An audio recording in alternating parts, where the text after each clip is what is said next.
Hi everyone, this video is going to be my first Photoshop tutorial, and what we're going to do is I'm going to show you how to create this image from a single image. This is 9 iterations of a single image, and what we're going to do is show you how to create this. This can result in pretty large images. Each one of these 9 images by themselves is about 14 megapixels, and so this completed image, which is a modern art type piece, sort of fake Andy Warhol-ish, is at 72 dpi, 194 2/3 by 129 1/3 images, or 14,000 pixels by 9,300 pixels. And what that means for resolution, 14,016 times 9312, this is a 130 megapixel image. Yep, 130. You saw that right. So what we did to create this was I took a single image, which was this image. And it's not a great image. It's kind of neat. Kinda. And from this image, I then went about changing the image hue and color balance. And what I did was I went into Image, Adjustments. This is Adobe Photoshop CS4 Extended Edition.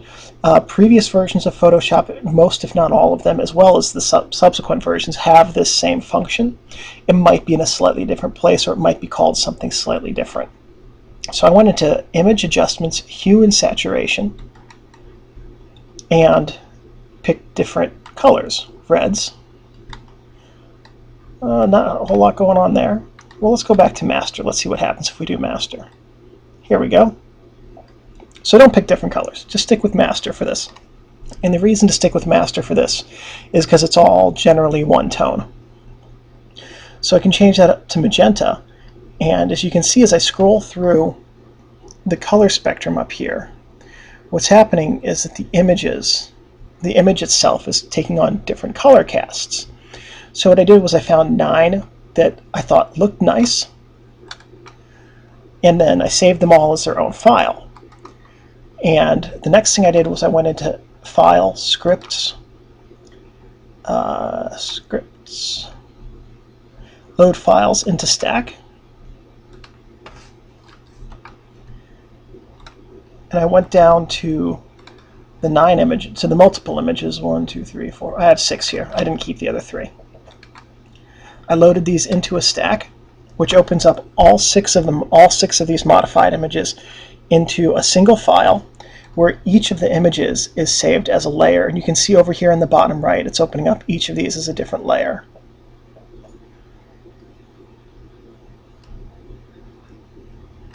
So now that all 6 of these are opened, the next thing I did was I went into image size.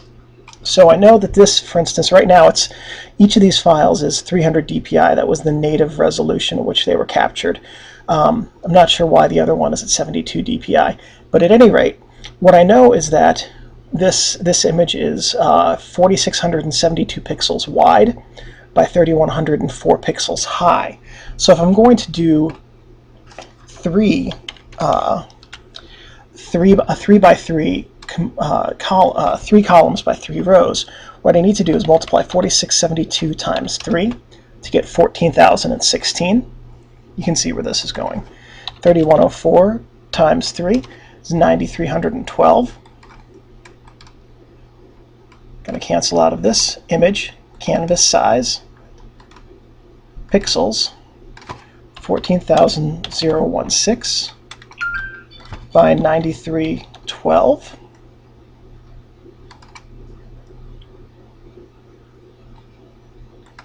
And now our canvas was just made enormous. You can see here I've had to zoom out because our canvas is this whole checkerboard area. Grab one layer and it will kind of snap into place. I think I have the snap function disabled. Grab another layer, we'll put it right there, and we'll finalize these layer alignments later.